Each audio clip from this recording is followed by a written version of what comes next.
watched a lot of people when they go to open a box, they hold their knife like this, and they're trying to make sure they cut the line, and it takes them a little while to get across. And there's a better way. We use our thumb as a depth gauge, hold the knife like that, and just done.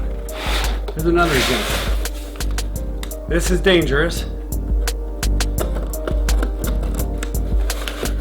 Choke up, depth gauge, done. Done. First, trying to cut like this.